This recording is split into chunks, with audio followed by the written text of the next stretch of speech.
त्रिदलं त्रिगुणाकारं त्रिनेत्रं च त्रियायुधं त्रिजन्म पापसंहारम् एकबिल्वं शिवार्पणम् त्रिशाखैः बिल्वपत्रैश्च अच्छिद्रैः कोमलैः शुभैः तव पूजां करिष्यामि एकबिल्वं शिवार्पणम् कोटिकन्या महादानं तिलपर्वतकोटयः काञ्चनं शैलदानेन एकबिल्वं शिवार्पणम् काशीक्षेत्रनिवासं च कालभैरवदर्शनम् प्रयागे माधवं दृष्ट्वा एकबिल्वं शिवार्पणम् इन्दुवारे व्रतं स्थित्वा निराहारो महेश्वर नक्तं हौष्यामि देवेश एकबिल्वं शिवार्पणम् रामलिङ्गप्रतिष्ठा च वैवाहिककृतं तथा तटाकादि च सन्तानम् एकबिल्वं शिवार्पणम् अखण्डबिल्वपत्रं च आयुतं शिवपूजनम्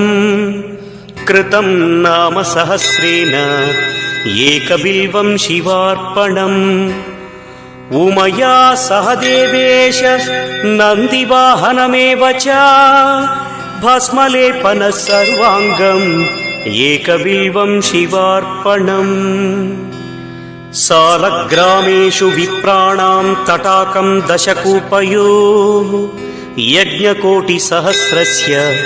एकबिल्वं शिवार्पणम् दन्तिकोटिसहस्रेषु अश्वमेधशतक्रतौ कोटिकन्या महादानम् एकबिल्वं शिवार्पणम् बिल्वानां दर्शनं पुण्यं स्पर्शनं पापनाशनम् अघोरपापसंहारम्